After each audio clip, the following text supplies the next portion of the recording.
Hello everyone, good morning. स्वागत है आप सभी का मां नर्सिंग क्लासेस में। आज हम पढ़ेंगे डायग्नोसिस ऑफ प्रेगनेंसी का थर्ड ट्राइमेस्टर। तो हम फर्स्ट ट्राइमेस्टर और सेकंड ट्राइमेस्टर पढ़ चुके थे कि यह फर्स्ट ट्राइमेस्टर कितना वीक से कितना वीक तक को बोलते हैं, सेकंड ट्राइमेस्टर कितना वीक से कितना वीक तक को बोलते हैं और उसमें क्या क्या चेंजेज आया। तो आज हम देखेंगे लास्ट ट्राइमेस्टर या फिर थर्ड ट्राइमेस्टर। तो फर्स्ट ट्राइमेस्टर कब तक को बोल रहे थे? 0 से लेकर के 12 वीक्स तक को फर्स्ट ट्राइमेस्टर के नाम से जानते थे और 13 वीक्स से लेकर के 28 वीक्स को हम सेकेंड ट्राइमेस्टर के नाम से जानते हैं। और उसके बाद जो है 29 वीक्स से लेकर के 40 वीक्स तक वीक्स को हम थर्ड ट्राइमेस्टर के नाम से थर्ड ट्राइमेस्टर बोलते हैं। ये सब जो अब हम देखेंगे 0 से लेकर के 12 वीक्स में क्या चेंजेस आया, ये हम पढ़ चुके हैं। और जो है ये 13 वीक्स से लेकर के 28 वीक्स तक क्या चेंजेस आया वो भी हम पढ़ चुके हैं, उसमें क्या क्या देखने को मिला। आज हम देखेंगे 29 वीक्स से लेकर के 40 वीक्स में क्या क्या चेंजेस हमको देखने को मिल रहा है। तो इसका हम पढ़ेंगे ये थर्ड ट्राइमेस्टर का साइन एंड सिम्टम्स क्या है। तो एमनोरिया क्या है? जैसे कि हम देखते हैं शुरू से लेकर के अभी तक एमनोरिया जो है वो कंटिन्यू है। एमनोरिया कब बोले जब टेम्पोररी रूप से मेंस्ट्रुएशन साइकिल आना बंद हो जाता है, मतलब पीरियड्स का आना रुक जाता है, उसे हम एमनोरिया के नाम से जानते हैं। एमनोरिया बहुत सारा कंडीशन में हो सकता है। ये पैथोलॉजिकल भी हो सकता है, किसी चीज़ को किसी बीमारी की वजह से भी ऐसा एमनोरिया देखने को मिलता है। लेकिन ये जो होता है जब कोई माँ या कोई पेशेंट कंसीव करती है उस कंडीशन में जो है पीरियड्स आना बंद हो जाता है। जैसे इसको एक साइन एंड सिम्टम्स के नाम से जानते हैं। साइन होता है कि कोई माँ कंसीव की हुई है, तो इसको हम एमनोरिया के नाम से जानते हैं। लेकिन जब लाइफ में पीरियड्स आना ही बंद हो जाता है उसको हम मेनोपॉज के नाम से जानते हैं, लेकिन ये जो होता है 40 से 45 की एज में ऐसा होता है। लेकिन इससे पहले जो ऐसा होता है उसको हम एमनोरिया के नाम से जानते हैं। और जब कोई माँ कंसीव करती है तो उस कंडीशन में पीरियड्स आना बंद हो जाता है, मतलब रुक जाता है, जिसको हम एमनोरिया के नाम से जानते हैं। इसको हम एमनोरिया बोलते हैं। अब्सेंस ऑफ मेंस्ट्रुएशन, ये क्या होता है? मेंस्ट्रुएशन साइकिल का रुक जाना। जैसे कि जब तक कोई माँ कंसीव की फिर मतलब उसका पीरियड्स आना बंद हो गया उसको हम एमनोरिया के नाम से जानते हैं। लेकिन जब कोई माँ डिलीवरी हो जाता है, जैसे कंसीव की तब से लेकर के डिलीवरी तक जो है उसको पीरियड्स नहीं आता, उसको हम एमनोरिया बोलते हैं। लेकिन जब डिलीवरी होता है उसके बाद से जो है फिर पीरियड्स आना शुरू हो जाता है। थर्ड देखेंगे इनलार्जमेंट ऑफ द यूट्रस। जैसे कोई माँ कंसीव करती है फर्स्ट ट्राइमेस्टर में जो है थोड़ा मतलब इनलार्ज होता है यूट्रस, फिर धीरे धीरे यूट्रस का साइज़ बढ़ने लगता है। थर्ड ट्राइमेस्टर में जो होता है यूट्रस का साइज़ बड़ा हो जाता है, यूट्रस के साइज जो है वो धीरे धीरे बड़ा हो जाता है, उसको हम इनलार्ज ऑफ द यूट्रस।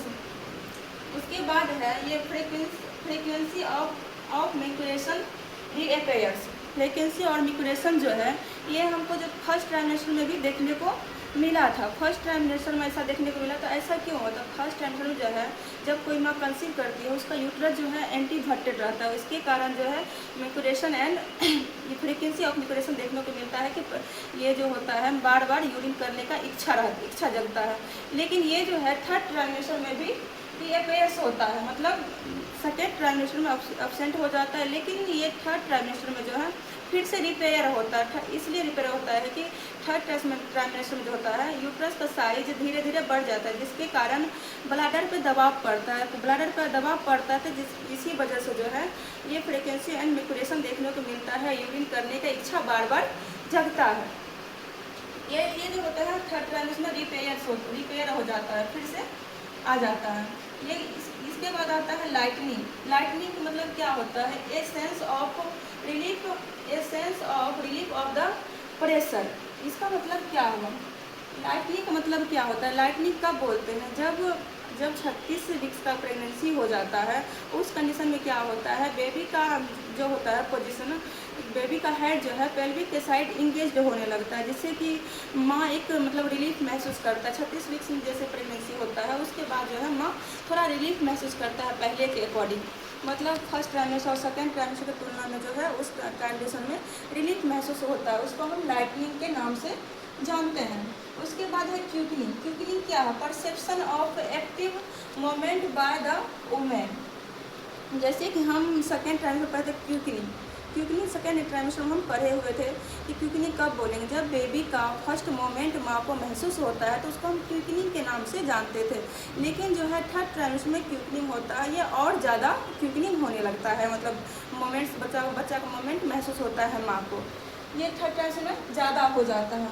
उसके बाद ये सब जो है ये हो गया plasma, striae gravidarum, breast pigmentation, linea nigra और प्रोन्यूड्यूज्ड, ये जो होता है क्लोजमा हो गया, फिर स्ट्रेच मार्क हो गया, लीनियर नाइग्रा हो गया, ये सब जो है थर्ड ट्राइमेस्टर में ज़्यादा हो जाता है। फर्स्ट सेकेंड ट्राइमेस्टर तो होता ही है, लेकिन थर्ड ट्राइमेस्टर जो है ज़्यादा देखने को मिलता है। जैसे छोटा छोटा धब्बा रहता है, लेकिन थर्ड ट्राइमेस्टर आते आते वो धब्बा बड़ा हो जाता है।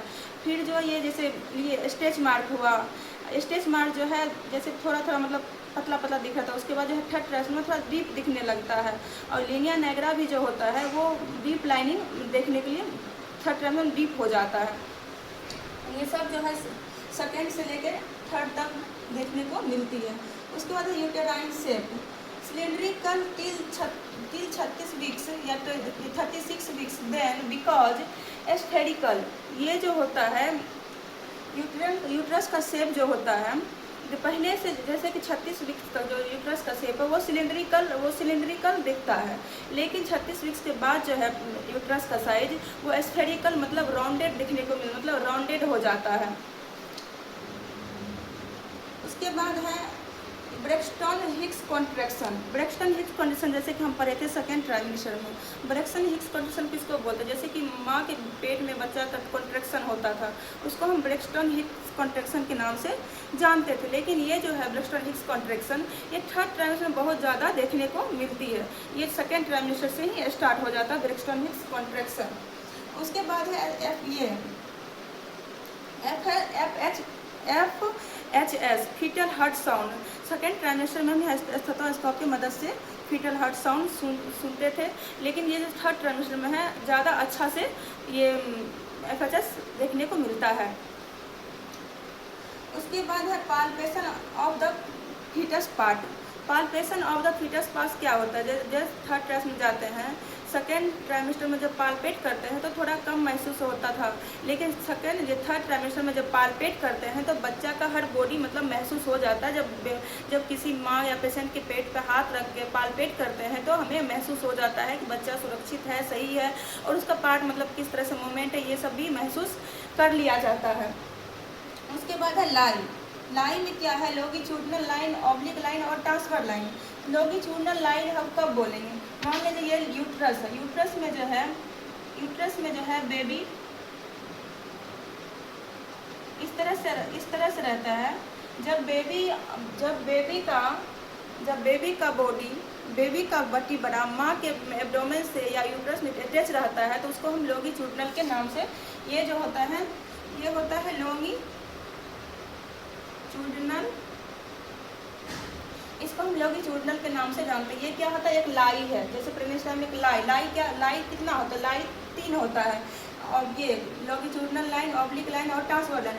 अब देखते हैं ऑब्लिक लाइन कब बोलेंगे? जब बेबी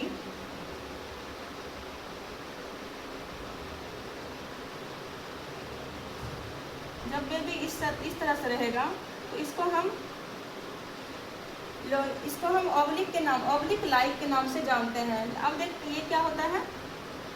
ये होता है ऑब्लिक, ये हुआ ऑब्लिक लाइन, ये हो गया लॉन्गिट्यूडिनल लाइन। अब देखते हैं ट्रांसफर लाइन। जब बेबी इस तरह से रहता है इसको हम ट्रांसवर्स लाई के नाम से जानते हैं। तो लाई कितने होते हैं? तो लाई 3 होता है। एक होता है ये लॉन्गिट्यूडिनल लाई, फिर होता है ऑब्लिक लाई, फिर ट्रांसफर लाई। ये सब हमको थर्ड ट्राइमेस्टर में ही जब जांच का अल्ट्रासाउंड कराते हैं या फिर पाल्पेट करते हैं तो इससे हमें महसूस हो जाता है कि बच्चा का लाई किस तरह का है। उसके बाद है प्रेजेंटेशन। प्रेजेंटेशन भी जो है हमको 36 वीक्स के बाद मतलब बेबी का प्रेजेंटेशन होने लगता है। ये क्या होता है, सेफेलिक प्रेजेंटेशन, ब्रीच या पोडालिक प्रेजेंटेशन या शोल्डर प्रेजेंटेशन या फिर कंपाउंड प्रेजेंटेशन। सेफेलिक प्रेजेंटेशन कब बोलेंगे, सेफेलिक प्रेजेंटेशन कब बोलेंगे, जैसे कि ये रहा पेल्विक, ये रहा पेल्विक। सेफेलिक प्रेजेंटेशन में क्या होता है कि बेबी का हेड, बेबी का जो है हेड आ जाता है पेल्विक में, बेबी का जो है हेड एंगेज होता है। पहले जो है पेल्विक में बेबी का हेड एंगेज होता है, जिसको हम सफेलोकोडल के नाम से जानते हैं। जब हम बेबी का हेड पहले आता है आगे, तो उसको हम सफेलोकोडल के नाम से जानते हैं। लेकिन अब देखते हैं ब्रीच प्रेजेंटेशन कब बोलते हैं। ये रहा पेल्विक, इसमें जो है बेबी का बटक प्रेजेंटेशन होता है। इसमें जो है बेबी का क्या है, बेबी का बटक प्रेजेंटेशन, मतलब बेबी का पहले ये बटक आता है, तो उसको हम ब्रीच या पोडालिक प्रेजेंटेशन के नाम से जानते हैं। उसके बाद क्या है, उसके बाद है शोल्डर। ये रहा पेल्विक, इसमें जो है बेबी का शोल्डर मतलब जैसे जैसे मुड़ करके पूरा हाथ के साथ, तो शोल्डर के साथ बेबी के मतलब पेल्विक में एंगेज हो जाता है, जिसको हम शोल्डर प्रेजेंटेशन के नाम से जानते हैं। लेकिन उस एक है कंपाउंड प्रेजेंटेशन, ये पेल्विक रहा, इसमें जो है बेबी का पूरा पार्ट एंगेज हो रहा है, तो उसको हम कंपाउंड प्रेजेंटेशन के नाम से जानते हैं। ये सारा जो है हमको ये थर्ड ट्राइमेस्टर में देखने को मिलता है। जैसे कि हम देख रहे हैं 12 वीक से शुरू होकर के 40 वीक्स तक लगातार बढ़ा, लेकिन 36 वीक्स में ये घट गया। ऐसा क्वेश्चन आता है कि बेबी का जो मतलब प्रेजेंटेशन, ये यूट्रस का जो हाइट है किस सप्ताह में अम्लाइकस तक पहुंचता है, तो ये जो है 20 वीक्स में अम्लाइकस तक पहुंच जाता है। उसके बाद ये देख रहे हैं कि 40 वीक्स तक प्रेगनेंसी जो है लगातार बढ़ा, लेकिन 36 वीक्स में जो है वो धीरे धीरे रिलीफ होने लगता है। धीरे धीरे 40 वीक तक लगातार बढ़ा, लेकिन 40 वीक्स जैसे टाइम ज़्यादा गया, एबव गया, उसके बाद जो है वो जो जिफे स्टर्नम होता है उसके पास धीरे धीरे वहाँ से एंगेज हो जाता है। अब हम इसमें देख लिए हैं क्या क्या हमको देखने को मिला थर्ड ट्राइमेस्टर में, तो एमनोरिया देखने को मिला, फिर इनलार्जमेंट ऑफ यूट्रस देखने को मिला, फ्रीक्वेंसी ऑफ मेंस्ट्रुएशन देखने को मिला, लाइटनिंग मिला, क्यूकनिंग, फिर chloasma, striae gravidarum, breast pigmentation, linea nigra, फिर यूटेराइन शेप। हम आज जो है क्या क्या चीज़ के बारे में पढ़े हैं, जैसे थर्ड ट्राइमेस्टर हमको क्या क्या देखने को मिला, तो मिला क्या, हमको एक एमनोरिया मिला, फिर क्यूकनिंग मिला, जैसे कि हमको क्यूकनिंग तो सेकेंड ट्राइमेस्टर में भी देखने को मिला था। इसमें हम क्या क्या प्रेजेंटेशन भी पढ़ लिए, कौन सा प्रेजेंटेशन कब होता है, क्या कैसा प्रेजेंटेशन होता है, फिर लाई के बारे में पढ़ लिए। ये थर्ड ट्राइमेस्टर में है, प्रेगनेंसी का पूरा चीज़ हम पढ़ चुके हैं। तो अब लास्ट क्लास में दूसरा देखेंगे, मतलब प्रेगनेंसी क्या, मतलब एक टॉपिक प्रेगनेंसी क्या होता है या फिर लेबर क्या होता है, ये सब चीज़ के बारे में हम नेक्स्ट क्लास में देखेंगे। तो थैंक यू गाइज, अगर वीडियो अच्छा लगा हो तो लाइक एंड सब्सक्राइब करें।